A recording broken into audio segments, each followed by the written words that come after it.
Good morning students. आज हम करेंगे topic decision making. Decision making का मतलब होता है किसी भी चीज़ से, किसी भी रियल लाइफ की सिचुएशन से अपनी डे टू डे लाइफ के अंदर कोई भी डिसीज़न लेना।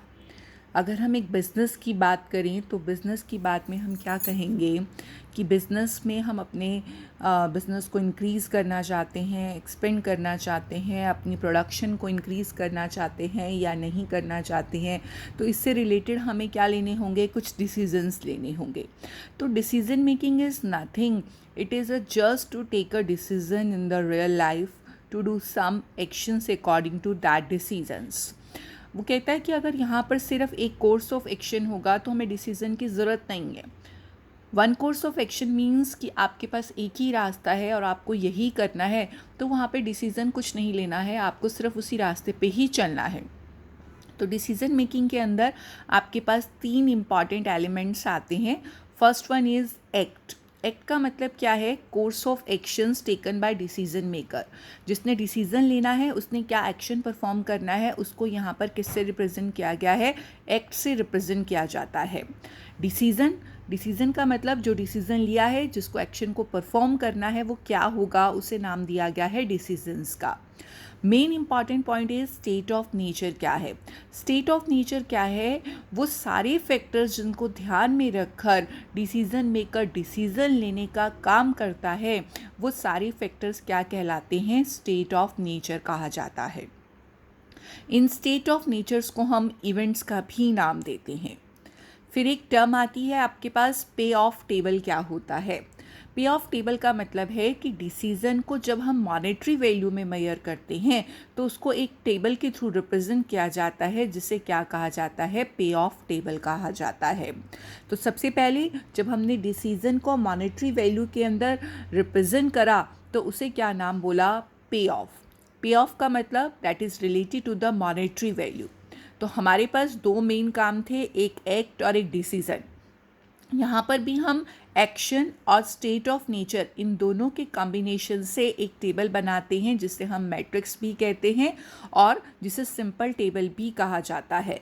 और क्योंकि वो टेबल मॉनेटरी वैल्यू को रिप्रेजेंट करती है कि इस डिसीज़न लेने से हमें क्या प्रॉफिट होगा या क्या लॉस होगा, इसलिए उसे क्या कहा जाता है? पे ऑफ टेबल या पे ऑफ मैट्रिक्स का नाम दिया जाता है। डिसीज़न मेकिंग को हम 2 कैटेगरीज में डिवाइड करते हैं कि हमने सर्टेन कंडीशंस के अंदर डिसीज़न लिया या अनसर्टेन कंडीशंस के अंदर हमने डिसीज़न लिया। सर्टेन कंडीशंस में हमने डिसीज़न लिया, इसका मतलब कि हमें जो स्टेट्स ऑफ नेचर है वो गिवन होती है।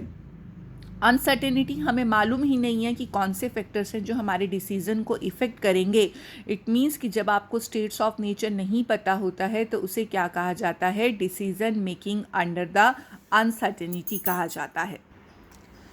डिसीजन मेकिंग अनसर्टेनिटी को फर्दर 2 कैटेगरीज में डिवाइड किया जाता है, एक विदाउट प्रॉबिलिटी और एक विद प्रॉबिलिटी। विदाउट प्रॉबिलिटी का मतलब क्या है? आपके पास प्रॉबिलिटी मीन्स किसको डिफाइन करेगा, किसकी प्रॉबिलिटी को डिफाइन करेगा? स्टेट ऑफ नेचर की। यानी कि जब आपको इवेंट्स की प्रॉबिलिटीज़ के बारे में कुछ नहीं मालूम है तो हम किसका यूज़ करते हैं? Decision making under uncertainty without probability.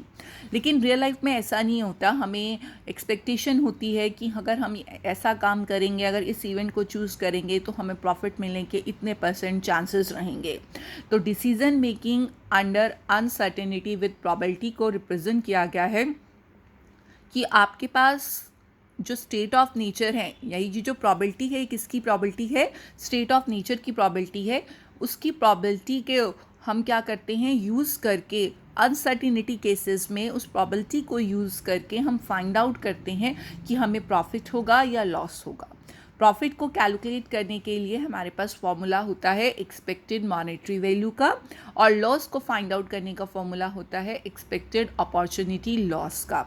ये दोनों चीज़ें आप सबने पढ़ रखी हैं। प्रॉबिलिटी के चैप्टर में एक आर्टिकल आया था that will be mention in the page number 5.10 पर एक्सपेक्टेड वैल्यू के नाम से, जिसमें हम क्या करते थे कि हमारे पास x क्या है, एक रेंडम वेरिएबल है, उस रेंडम वेरिएबल के कॉरस्पॉन्डिंग हम प्रॉबिलिटीज़ फाइंड आउट करते थे और उनको आपस में मल्टीप्लाई करके उसका सम फाइंड आउट करते थे, जिसे हमने क्या नाम दिया है, एक्सपेक्टेड वैल्यू का नाम दिया था। उसी एक्सपेक्टेड वैल्यू को यहाँ पर क्या कहा गया है, एक्सपेक्टेड मॉनेटरी वैल्यू का नाम दिया गया है। एक्सपेक्टेड मॉनेटरी वैल्यू में क्या है, सेम जैसे यहाँ पर x एक रेंडम वेरिएबल था, यहाँ पर क्या है, एक्स आई जे लिखा है। आई जे का मतलब क्यों है, क्योंकि हमने आपको बताया था कि एक पे ऑफ टेबल होती है जिसमें रोज़ और कॉलम होंगे, तो उस रोज़ और कॉलम्स में किस चीज़ के मिलकर बनी होंगी, रोज़ और कॉलम्स आपके एक्ट्स और स्टेट ऑफ नेचर से मिलकर जो टेबल बनी होगी उसकी जो वैल्यूज़ होंगी उसको हमने किससे रिप्रेजेंट करा है, एक्स से।